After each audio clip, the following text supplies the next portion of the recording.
A single container is hanging over the dock and nothing can move until the crane does. Below it, trucks burn fuel in line.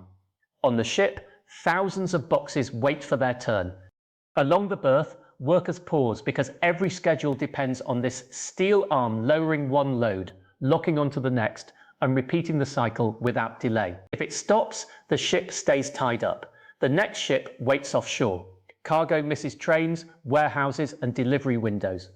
So how did one crane become a choke point for global trade? Before containers, a ship did not arrive with neat steel boxes. It arrived with barrels of oil, sacks of coffee, wooden crates, pallets of tools, bundles of rubber, machinery parts, coils of wire, drums, cartons, and awkward packages that fit nothing around them. This was called break bulk cargo, and every piece had to be handled almost as its own problem. At the dock, workers lifted cargo from trucks or rail cars, wrapped it in nets or slings, and swung it toward the ship by crane or derrick. Then another crew received it, checked it, sorted it, and carried it into the hold. Inside the ship, cargo had to be restowed by hand, so heavy items did not crush fragile ones, wet goods did not ruin dry goods, and the load stayed balanced at sea. At the destination, the entire process ran in reverse. Open the hatch. Dig through the hold. Find the right shipment. Sling it, lift it, lower it, check it, sort it, and move it out to another truck, warehouse, or rail car. A vessel could spend days in port and on difficult jobs, weeks. The ship was not earning money at sea. It was waiting while thousands of individual decisions were made by hand. The costs were built into the system. More workers meant higher labour bills. More handling meant more broken cargo. More time on the dock meant more chances for theft, weather damage, paperwork mistakes, and delays spreading through the route. Shipping was not just slowed by the ocean, it was slowed by the shape of the cargo itself. That is why the breakthrough would not be a faster ship with a better engine, but would be a better unit of cargo, one that could move from truck to dock to ship to rail without being unpacked at every step. The shipping container solved one problem by making cargo the same shape. A container could be packed at a factory, sealed, and treated as a single object until it reached another warehouse. The goods inside no longer had to be sorted piece by piece at every port. The work shifted from handling cargo to handling containers. That sounds simple, but the box had to become standard before the system could work. A container needed fixed dimensions, fixed corner fittings, and a strength that allowed one loaded box to be stacked on another. The most common lengths became 20 feet and 40 feet, with widths and heights that could fit ships, trucks, rail wagons, road chassis, storage yards, and warehouse docks. Those dimensions created a new kind of compatibility. A truck could deliver a container to a terminal. A crane could lift that same container onto a ship. Another crane could take it off across the ocean. A rail wagon could carry it inland without anyone opening the doors.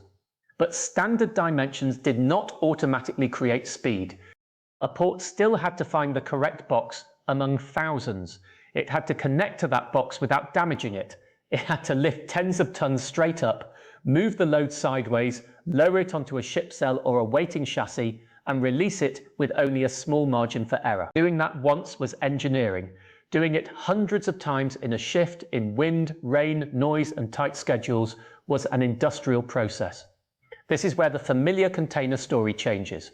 The steel box made cargo uniform, but it did not move itself. The real breakthrough was the machine built around that uniformity. A crane designed not for loose cargo, but for one repeatable task. Find the box, lock the box, lift the box, place the box. That rhythm turned containerization from a clever idea into the operating system of global trade. In 1959, at Matson's Alameda terminal in California, a new crane appeared on the waterfront.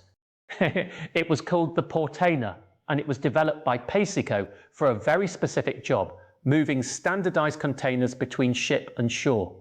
That detail matters because this was not simply a dock crane made taller or stronger. Its shape came from the container system itself. Older port cranes had been built for variety. They handled pallets, sacks, crates, barrels, timber, machinery, and anything else that arrived at the pier. The Portainer was built around repetition. It expected the cargo to have fixed dimensions, fixed lifting points, and a predictable path from the ship to the quay. Visually, the machine looks almost like a giant steel doorway standing at the edge of the dock. Its legs straddle the working area on the quay, so trucks, trailers, and dock equipment can move beneath it. Above them, a long horizontal boom reaches out over the ship, placing the crane directly over the container stacks in the vessel. That arrangement solved a basic geometry problem. The crane had to reach far enough across the ship to pick up a box from the deck or hold. It also had to bring that box back to land without blocking the entire terminal below. The Portainer turned the waterfront into a controlled transfer zone, with the ship on one side, the quay on the other, and the container moving between them on a fixed overhead path. Its genius was not only that it was huge, every part of it answered one part of the container problem. Reach the ship, lock onto the box, lift a heavy load, travel sideways, lower accurately, and clear the working space for the next move. The crane shape is easier to understand if you split it into the parts that carry weight, the parts that move, and the part that actually touches the container. At the base are two sets of legs. The waterside legs stand closest to the ship. The landside legs stand farther back on the quay.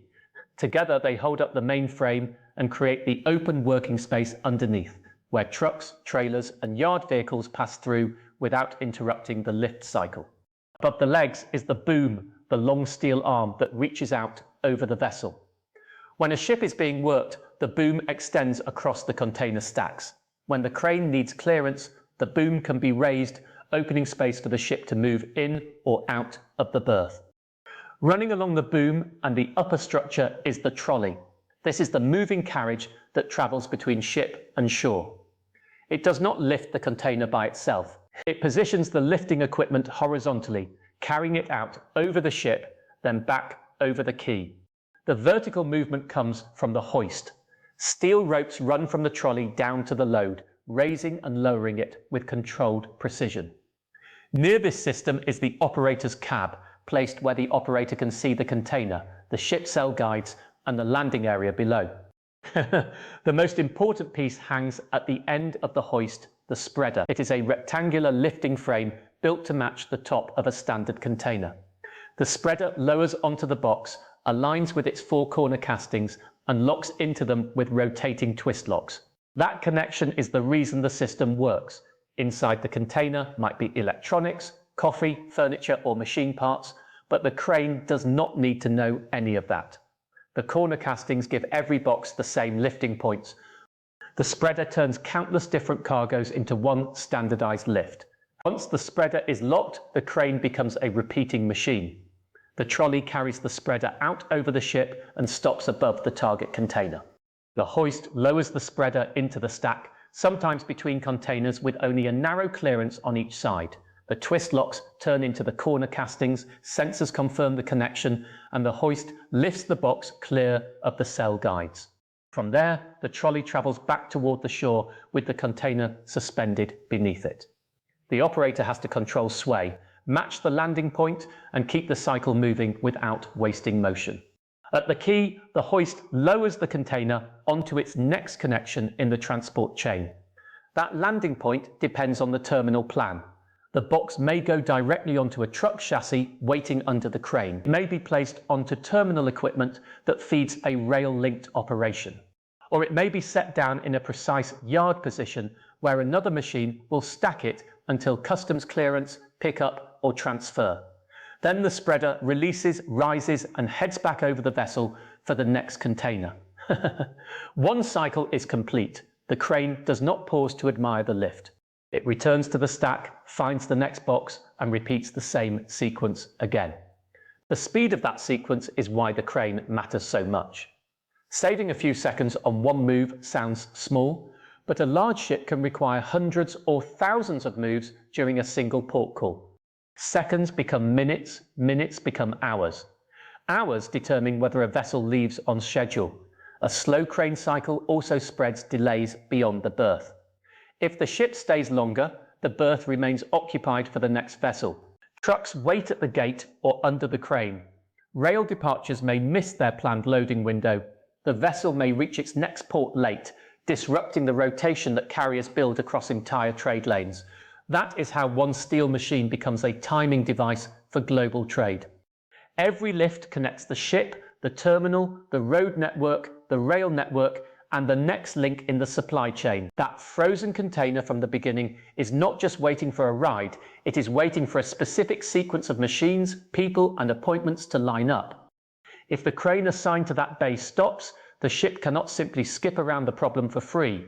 Containers are stacked in planned order. Some boxes are buried under others. Weight balance matters. Dangerous goods, refrigerated containers, and customs holds all have assigned positions. Moving the wrong box at the wrong time can create more work than it saves. The delay then leaves the terminal with fewer good options. A berth window may expire, a truck appointment may be missed, a rail connection may depart short of planned cargo. A warehouse slot may sit empty while labour is already scheduled. Containerization made cargo uniform, but the crane made that uniform cargo move at scale. Global trade depends on boxes, but it also depends on motors, steel cables, brakes, locks, operators, and seconds. The modern port replaced muscle, hooks, and loose cargo with a timed system built around the container crane. That change cut delays, lowered costs, and made everyday products feel instantly available. So the next time you see a ship stacked with boxes, look at the steel machine waiting on shore. That is where global trade keeps its schedule. Thanks for watching. Comment with the hidden logistics system you want explained next.